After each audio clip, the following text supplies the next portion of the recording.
What's good, YouTube, man? It's your boy CN Studios, made back with another video, man. And today, man, I'm finna welcome y'all to Trap Lord. Is it Trap Lord or Trap Ross? I don't know. I've been reacting to his videos for a minute now. I did one where I was reacting to the Ronu number 9 and C-Day one. If y'all ain't seen that, bro, the video is on my channel. It wasn't too long ago, it was a couple months ago. I did the video of 2 months ago, a month ago, yeah, somewhere around that. I did that video. But before I start this video, man, I just want to say, man, almost forgot, of course, hope y'all staying safe, hope y'all staying blessed. Make sure y'all like, comment, subscribe, turn that bell. I just want to make sure y'all can hear me, because I have my stuff low. Make sure y'all like, subscribe, turn that bell, comment down below, man. And let's get right into it, man. Hope y'all staying safe and y'all staying blessed. If y'all didn't hear me the first time, I'm gonna say it the second time. Let's get right into it. Murder of KTS Von.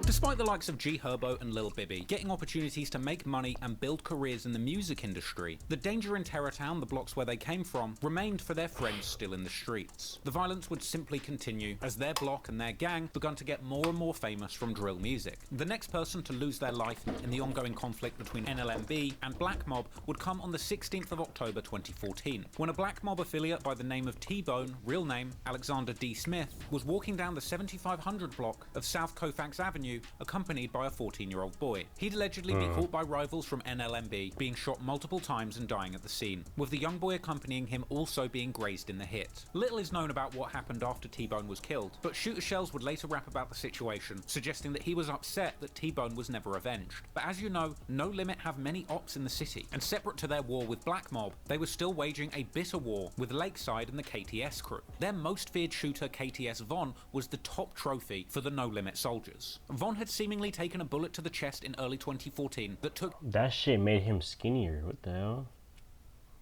Bullets.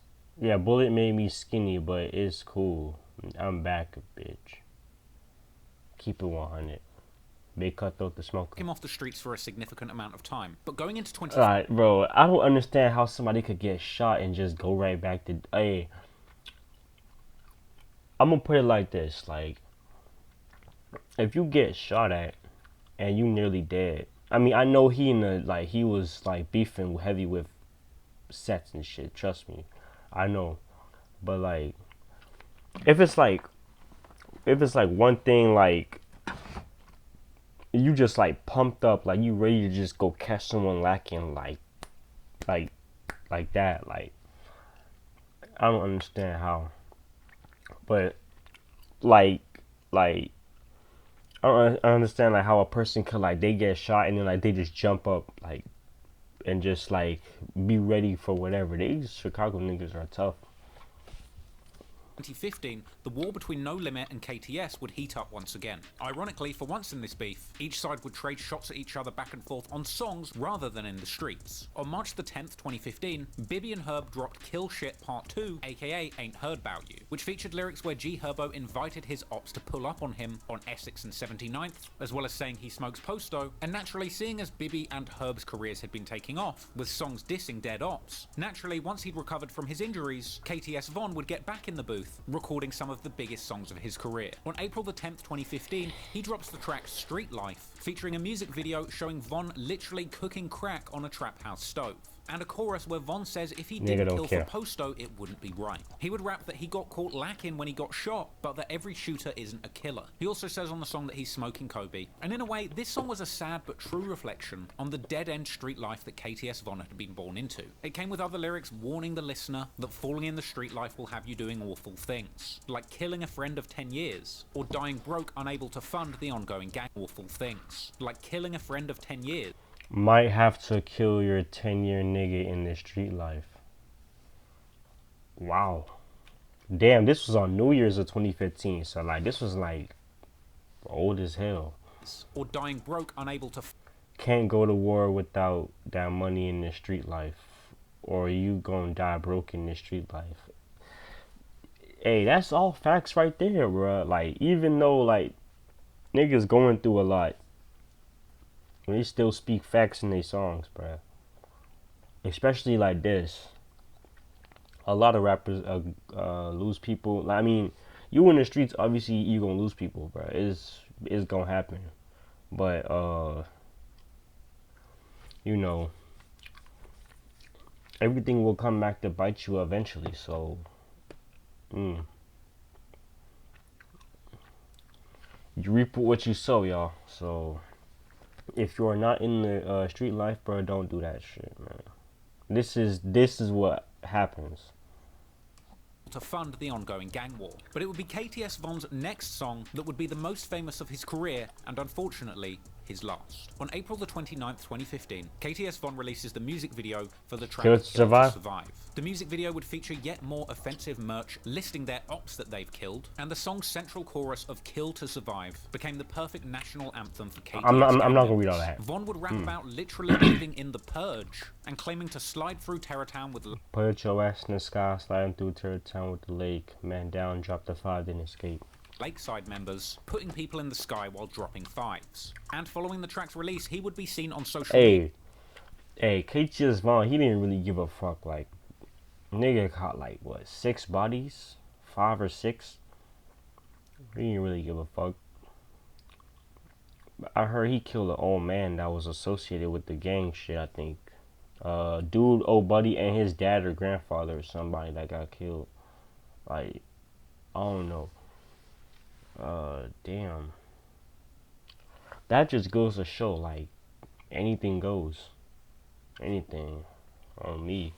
Media, driving around the ops territory, blasting the song at full volume and showing off his pistol. KTS Von was beginning to make a name for himself, but so too was G Herbo, who continued releasing music referencing the war with Lakeside. On May the 31st, 2015, Herbo drops Back at It Part 3, opening his verse with lyrics about smoking Posto, Bud, Lolo, and T-Bone, as well as Scoob, who was the brother of Black Mob member Shooter Shells, who died as part of a different beef while Shells was in jail. Herbo would also acknowledge the McDonald's incident on this song, saying check the video because a few of the people from it, like Posto, are now dead. But sadly, G Herbo's lyrics would end up being much more prophetic than he realized when he recorded them, because soon the main protagonist from that No Lack in 3 video would also lose his life. Apparently, on June the 22nd, KTS Von would exchange threats back and forth with a No Limit member by the name of Chopper. And the day after this exchange, on June the 23rd, 2015, KTS Von, real name Davon Davis, was standing outside an apartment on the 7500 block of Ellis Avenue. Apparently high on pills at the time, he was alone and drugged up, essentially vulnerable to any of the many ops who would desperately want to pull up and catch him lacking. At around 2:05 PM, a group of men passing by in an SUV allegedly spotted him slowing down and firing shots. KTS Von would be shot multiple times, including twice in the chest and once in the head,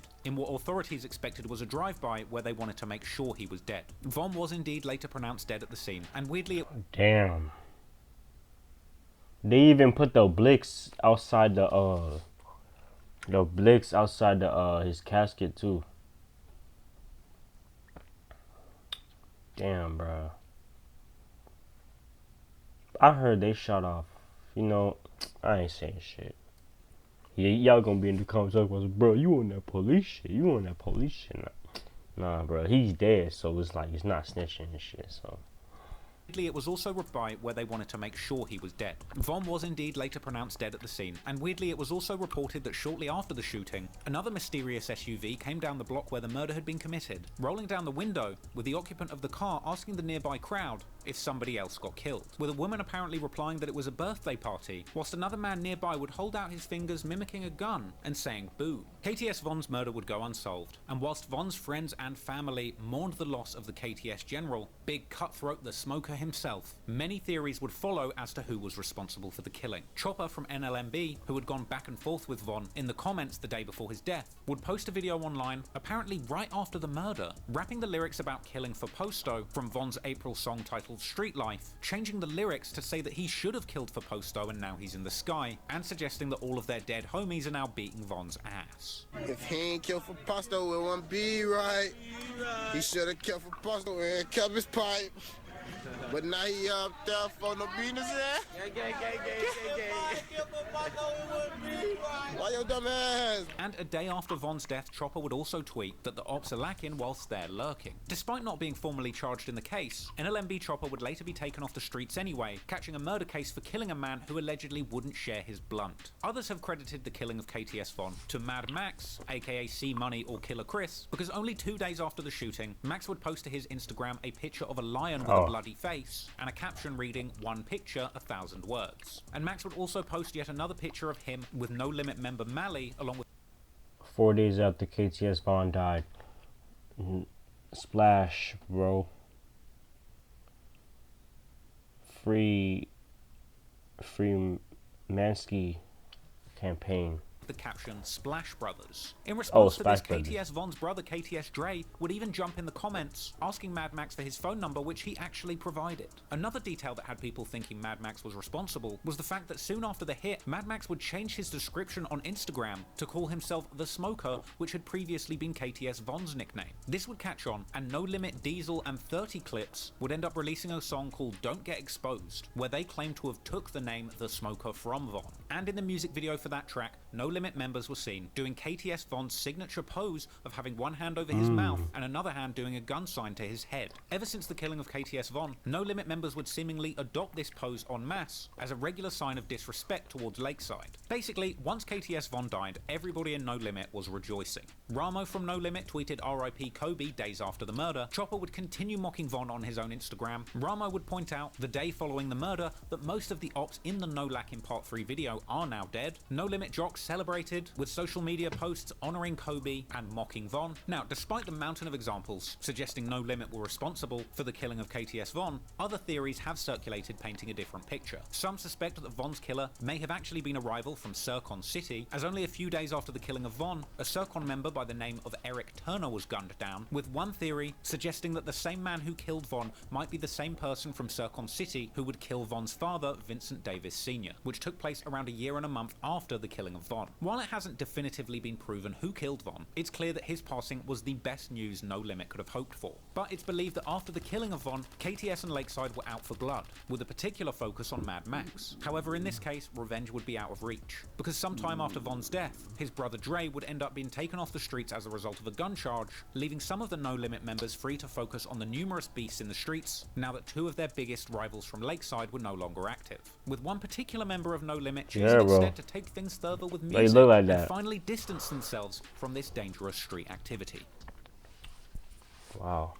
We have that's a it? vision of what our clients' goals are and what we want to accomplish. Hey man, I'm glad G Herbo made it out, man. Man, he's lucky as hell that him and Bibby, they lucky they both made it out, man. Because if they stayed in Chicago any longer, bro, they both probably would have been dead, and that's a fact. Like, I'm not saying they is gonna die, but like they could have died if they was still in Chicago, most definitely. So I'm just hope like all this could just die down, you know what I'm saying? But I don't think it's gonna ever die down. They still gonna keep beefing forever and ever and ever. Like it's not gonna come to an end, y'all. It's not gonna come to an end. So hey man, that's gonna wrap it up, man. The video over, man. Hope y'all enjoyed the video, man. Make sure y'all like, comment, subscribe, man. Turn that bell. Hope y'all stay safe, stay blessed, to stay on all 10 toes every day, man. And I'm finna be out, man. Peace.